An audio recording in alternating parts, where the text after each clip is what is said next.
The sound of a cockatoo pressing its body against a closed nursery door at 4 in the morning is unmistakable. A low, steady wait. A scratch. A pause. Then again. Hannah sat up before her brain finished waking. She had been a kindergarten teacher for 9 years. She knew the difference between a pet that wanted attention and a pet that needed something. This was the second. She crossed the hall, barefoot. The hallway nightlight made everything look softer than it was. The cockatoo was in front of Liam's door. Not pacing, not whining, just standing there, head low, weight forward, eyes fixed on the wood. "Move," she whispered. The animal did not move. She pushed past, opened the door, and looked in. Liam was asleep on her back, cheeks flushed, small fist curled near the cheek. The room smelled the way a child's room smells at 4 a.m. Nothing wrong, nothing she could name. She turned back to the hallway. The cockatoo was still standing there, watching her now, instead of the door. She closed the door gently and went back to bed. By Tuesday, it had happened 3 more times. By Thursday, Ryan was awake too. "It pushed me," he said over coffee. "I went in to check on her at 1. The cockatoo pushed against my legs. Hard. I almost fell." He laughed.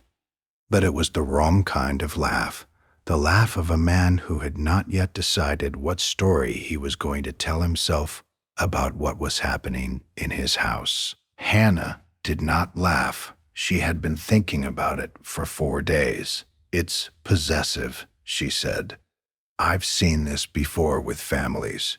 The animal forms an attachment to the child and starts to read normal caregiving as a threat. We need to be careful." She said it because she had seen it. 20 families across 9 years. The pattern always started the same way. The animal positioning itself between the parent and the child. The animal refusing to move. The animal escalating until somebody got bitten or somebody got hurt. She knew what came next. On Friday, she called the rescue she had used for 2 previous families. She did not tell Ryan she had called. She told herself she was just exploring options. She told herself she had not decided anything yet. On Saturday morning, the cockatoo would not let her into the nursery at all. It stood across the doorway with its body turned sideways. When she stepped forward, it stepped forward with her. Not aggressive, just there, filling the space she needed to fill. Liam was crying inside the room, a short, breathy cry that Hannah did not recognize. Not hungry, not tired, something else. She tried to push past. The cockatoo did not move. "Mark," her voice came out flat. "Get this thing out of here. Now." He did. He carried it down the hall and put it in the laundry room and shut the door. The animal did not fight him. It just looked back over its shoulder once, at the nursery, before the door closed. Hannah went into the room. Liam was on her side. Her lips were a color Hannah had only seen at work, a color she had not been ready to see at home. Her chest was rising too slowly. The fingertips were dusky. What followed took 11 minutes that felt like 4 hours.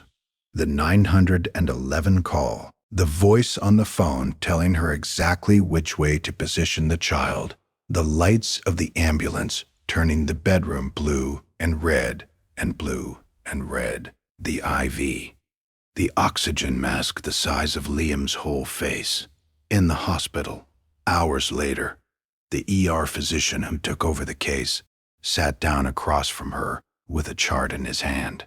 It was a preeclampsia spike no one had caught at the last appointment, he said. Another 9 minutes, and we would be having a very different conversation. That came later.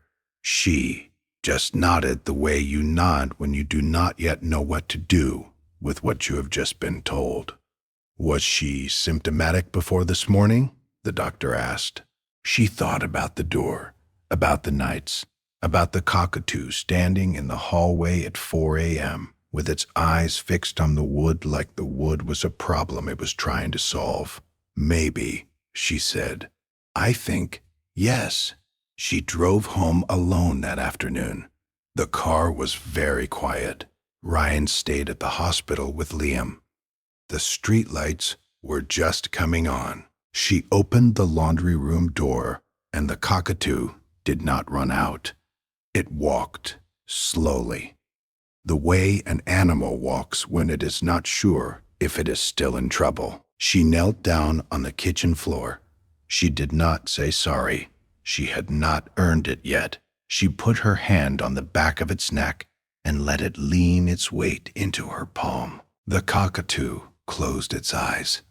That night, the door to the nursery stayed open. The cockatoo took its position on the rug at the foot of the empty crib and did not move. Hannah sat in the chair across the room and watched it. Sometime around 2 a.m., she stopped trying to stay awake. When Liam came home 3 days later, the cockatoo did not perform relief. It walked over once, smelled the blanket, and went back to its rug. It had work to do. In the corner of the room, the small framed picture from the baby shower had fallen face down on the dresser. Hannah had not noticed it before. She left it where it was. She had stopped needing things to look like anything in particular. The phone vibrated on the counter at some point before dawn.